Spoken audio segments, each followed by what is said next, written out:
Anderson, former principal dancer of Houston Ballet, and currently program manager of our education and community engagement program. And we're both proud to have said that we both taught at Yes Prep Southeast. Hey.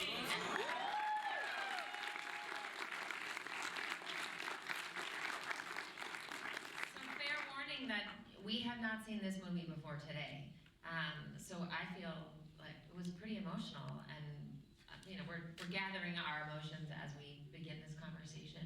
But Lauren, you and I spoke before seeing the movie tell us a little bit about the first time you heard about Carlos Acosta. Good afternoon. I thought about it. I said afternoon. Okay, so yeah, the first time, there was a video of young Carlos when he won the Prix de Lausanne gold medal. Tell them a little bit what Prix de Lausanne is. Prix de Lausanne is a very prestigious competition for students. So they watch you in class, they watch the variation that you do, and all of that culminates into whether you win or not, basically. And he won the gold medal. So the first time I was introduced to him was watching that.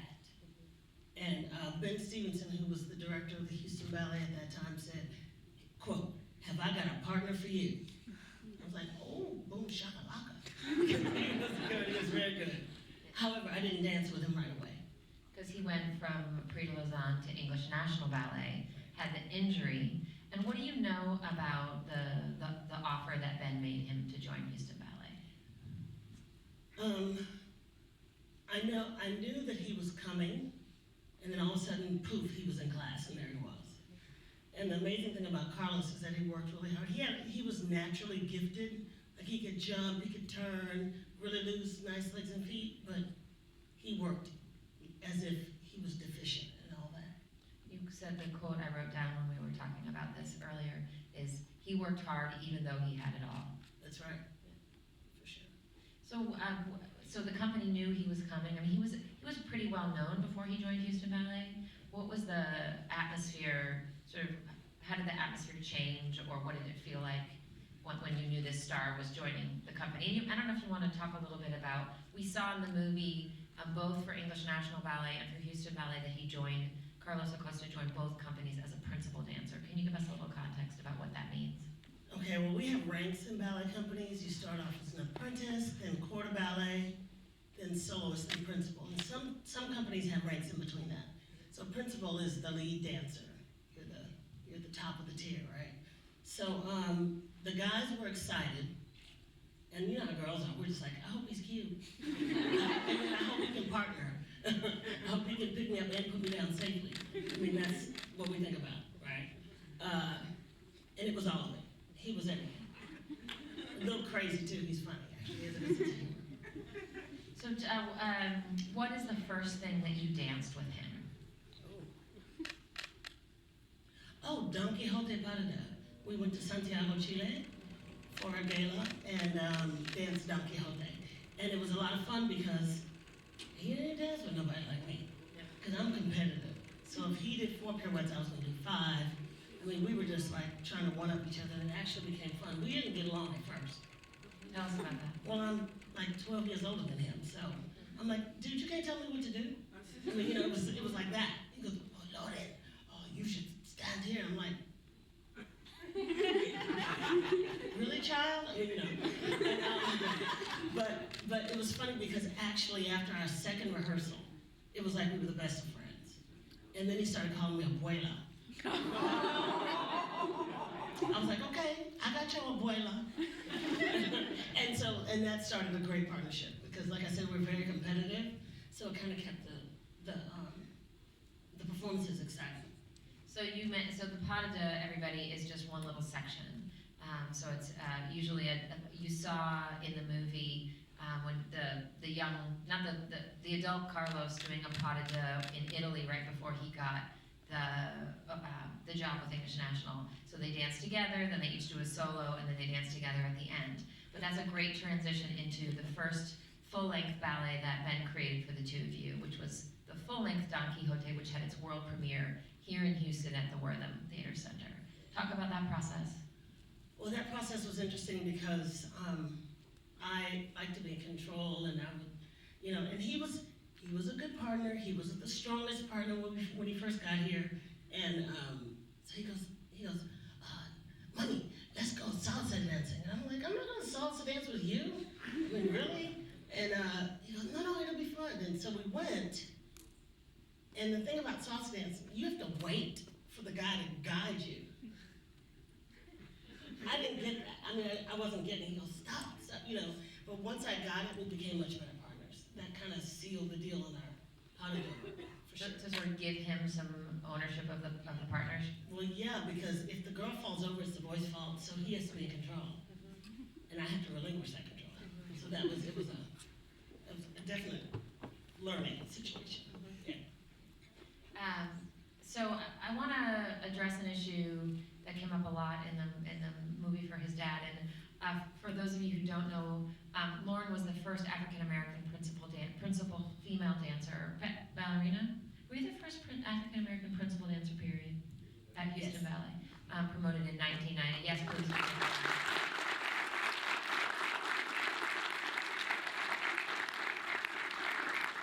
And not only that, in 2016, her pointe shoes were installed in the permanent exhibit at the National Museum for African American Culture and History at the Smithsonian.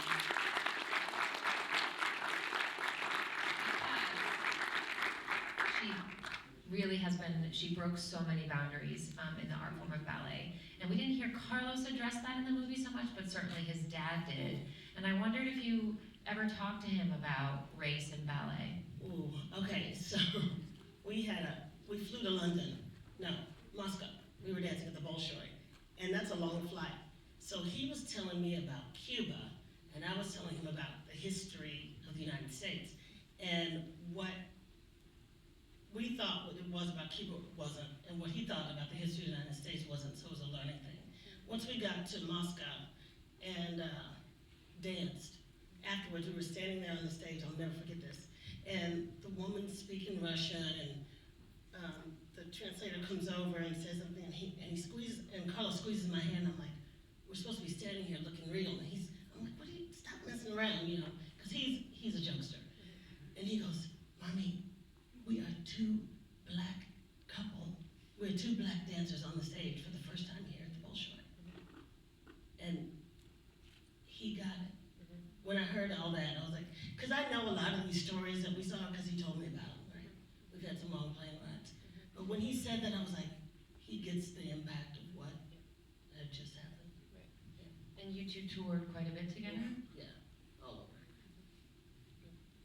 Well, it's easier to say where we haven't danced. Yeah. We haven't danced in Antarctica. Nobody's dancing there. We haven't danced together.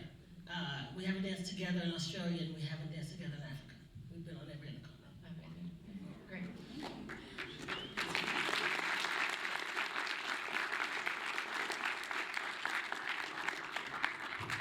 And the other theme for me that really came through, obviously, was the importance of family. And I wonder what if you could share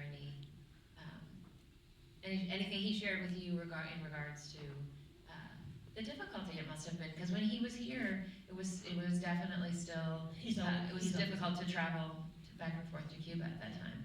He's a lonely guy, for sure. I love that line in the movie. I must be the only Cuban that wants to stay in Cuba, because he used to say that all the time. Because he has a Cuban passport and now I guess an English passport and an American. But he loved Cuba. He loved his family, and he missed them both dearly the entire time he was here. I remember when he first moved to London, and he came back, he goes, I hate it, it's always raining and cloudy. I like the sun and the pineapples and But he's drawn to family, and it killed him with his sister. Do you think that you saw him access any of that, because he danced pretty much all the lead roles while he was here? Where did you see him access? That level of that lonely, either the loneliness that he refers to in the movie, or that connection to family. Yeah, I think in a lot of the contemporary ballets, he was excellent because he could pull on that loneliness and bring it to the top whenever, because we're we communicate without words. So if you can get the audience to feel what you're feeling, I think he drew on a lot of his life experiences. He used to always say how grateful he was that his father chased him with a machete to ballet class because all of his friends are either on drugs and dead or in jail. And he was one of the ones that got out. So he always said, that when he was young he hated his dad, and then in retrospect how much he loved his dad and appreciated the fact that literally he used to, because I just stole fruit off a cart and he come chasing me with a machete to get back in ballet class. And that's the best thing he ever done. And so just to sort of for everybody to close the rest of the story, so Carlos was here from 1993 to 1998. Then he went back to London and became a principal dancer with the Royal Ballet, which is it's an incredibly prestigious position, and has since retired and is now artistic director of the Birmingham Royal Ballet, and Married with kids. yeah, and continuing to try to fulfill that dream too, which they referenced the very first time he was inside of that school that they didn't finish building. That is the vision that. Why don't you talk about that because you know more about it? Well, Carlos is in the process of. Castro had this vision that that Cuba was going to be this arts mecca, right? And so they built all these buildings, and of course the funding ran out. And so Carlos is actually in the process of building that in Cuba. Tell me a little bit about your vision. He's got a dance school, and he's living the dream and trying to bring the dream to Cuba, which I think is amazing. I think it's absolutely amazing. All right, we probably have time for one or two questions. I choked up. Yeah, I know. It was an emotional movie for sure. And one or two questions if anybody has them, but I would just ask that when you ask the question, I'll go ahead and repeat it into the mic and make sure everybody can hear. Be brave. Be brave. This might be your only time you get to ask Lauren Anderson. Unless I come to your school. I'm back to the yes, Brenton. Anybody? About ballet, about Carlos? Yes? How was it growing up in the life of a dancer? How was it growing up in the life of a dancer? You can tell us a little bit about your story, because Houston, Lauren's like you, Houston born and bred.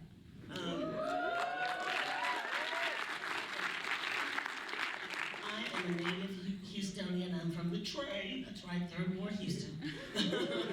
And wow, what's it like? Well, when you start, dancers are athletes, so you got to do this when you're young. We're like football players that don't run into each other, literally. Same injuries and everything. I just had something fixed on Wednesday. Just had surgery. That's as a result of a lifetime of dancing. As a result of a life. And when you heard him say, I know you might not remember this, the director said, ballet is a lifestyle, it's not just a hobby. I mean, it can be a hobby.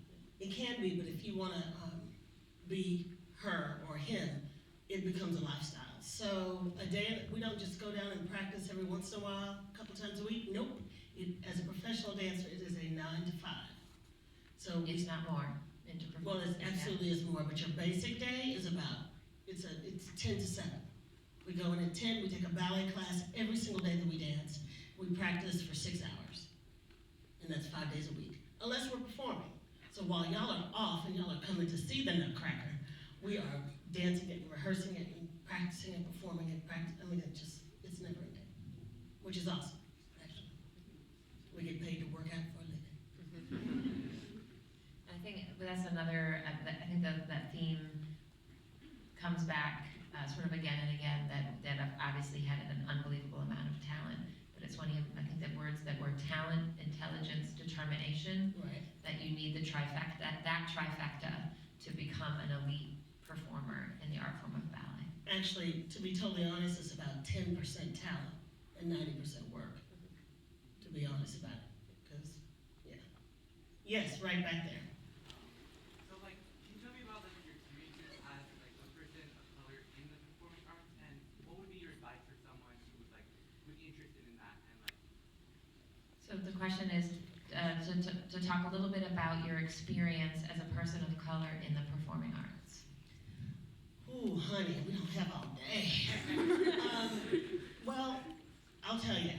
I was fortunate to be at the Houston Ballet because it wasn't an issue with the Houston Ballet.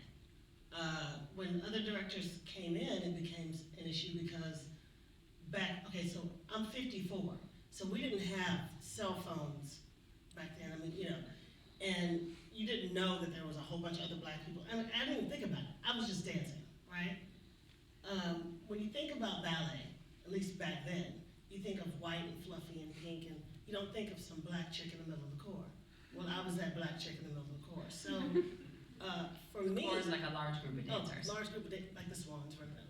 Okay. So for me, it wasn't an issue. I think when people outside of Houston Ballet came in, they were surprised, and then had to lean into it. My thing was, and actually Ben Stevenson, my teachers told me this, you've got to be better for people to think that you're as good as back then, right? I'm talking like 70s. And then my issue was, well, I'm gonna dance so good, you're gonna have to use me. That was the way I approached it. So color has never been a problem for me.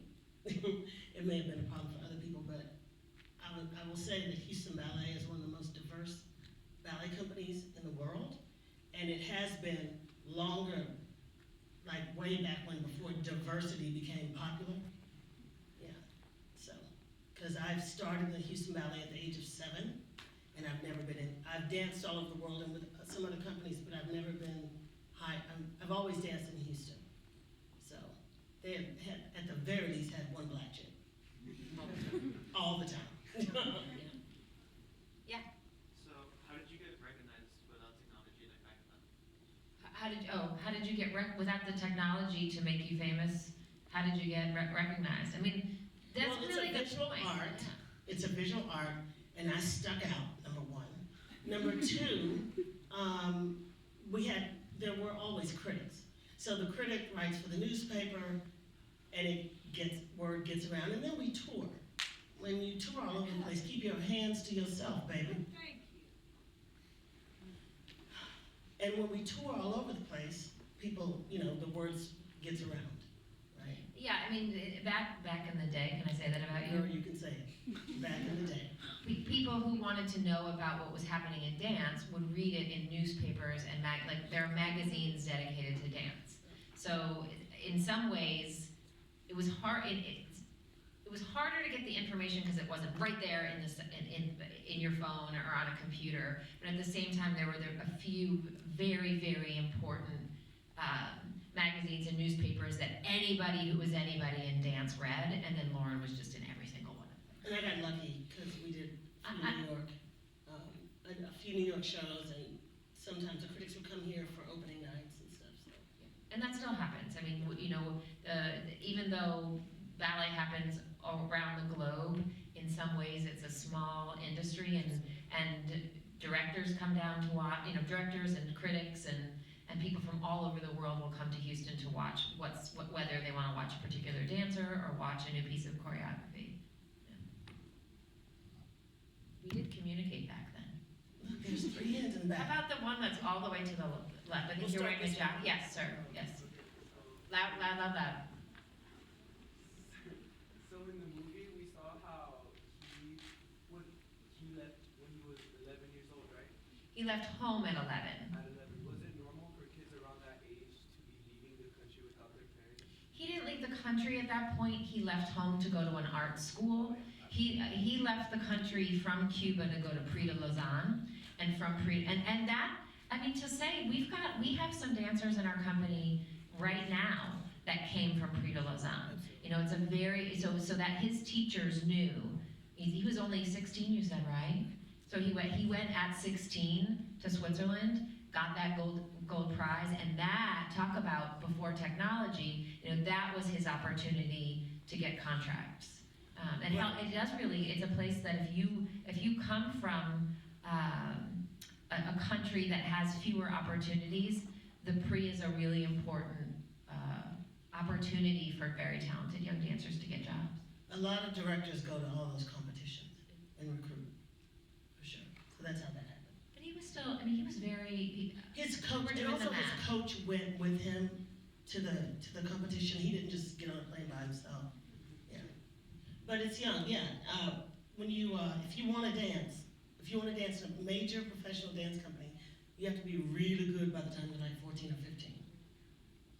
I mean, it's just, and now younger, because we have some 12 and 13-year-olds. In the professional program, 14, but yeah. Mercy. I mean, those are kids. It really it's like professional athletes. You know, your body is at its prime on the younger side, so you really do have to you know, it's hard for him clearly, but you do have to sacrifice and decide that this is what you want to do, and then all your eggs go in that basket. You don't get to go to prom. You don't get to do all those other things. I mean, I graduated from Lamar, and I probably went to one football game. I did go to my senior prom. Oh, good for you. Yeah. Must not have been a performance weekend. It was not a performance weekend. Yeah.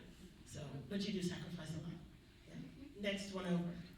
Yeah, so I guess my question would be like, where do you see like the future of the performing arts go from here, right? So you obviously said, well, obviously Houston was one of the more diverse ones, if not the most, right, around the world, way back when, right? However, now that you said like that term diversity, you know, getting popular, so I guess where do you see the future for people of color and just the people of all backgrounds? Where do you see that future? Why don't you talk specifically about ballet and not the whole performing arts? Okay, did y'all hear that question? Okay, great. Okay, I have a solution for them. Everyone's gonna be beige pretty soon, right? So it's not gonna matter what color you are, because everybody's gonna be a shade of beige, which everybody pretty much is. But it's getting better, just because, I'll say It's part of the conversation now. in a it is way. absolutely part of the conversation. It's been weeded to the top, right? So, I mean, I think you shouldn't go the exact opposite. Just hire somebody because they're of whatever nationality. I mean, there still needs to be quality, but then let's talk about in the school. Yeah. So I think what's happening now, there's a movement of having your ballet school being more diverse so you can grow them up and then hire them. Because it's the kind of art form you can't start, at least as a female, you can't start really after 10 and have a chance. Oh, don't so- say that because it could be some phenom. Well, there is, you're right. Yeah. But in general, and so that and I think that companies in general, Lauren is active nationally in this conversation. She's been at the International Association of Blacks in Dance. She just was attended, what is MOB? stand Memoirs of Blacks in Ballet. Memoirs of Blacks in Ballet is another consortium, a United States consortium, really talking about this. I just saw that the School of American Ballet had a convening of alum of color. I mean, it's really because it has to. The conversation, the change has to start from the ground up. So I think that the future looks bright because we're over the past. Gosh, I think it's been happening on and off for a long time, but in the past 10 years, it's been a concentrated conversation. But that we'll need the change to be happening in ballet schools so that the professional ranks can authentically change. Bravo. Maybe one more? Okay. Have you been to Cuba to see the school? No. Oh. No, and actually, he and I were supposed to dance in Cuba, and then something came up. Some big thing came up here, so that didn't happen. But no, I haven't been to Cuba, but I've heard all about it. And you said Ben Stevenson was at? Ben Stevenson was at the opening of Yuli in Cuba, when it opened in Cuba. So those banners that you saw in the buildings, that was a real shot of the opening of Yuli in Cuba, yeah. There was another hand up in here, I saw it. Yeah. Yes, Red Jacket. Any memorable moments you had with Carlos on your travels? Say one more time. Any memorable No. moments?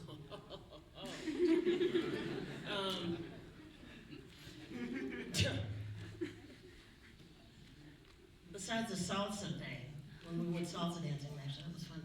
I think the first time he knew who he was dealing with, we were in Guam and we did this ballet called Diane and Actaeon. Diane is the goddess of the hunt, Actaeon is her cavalier, I guess, escort.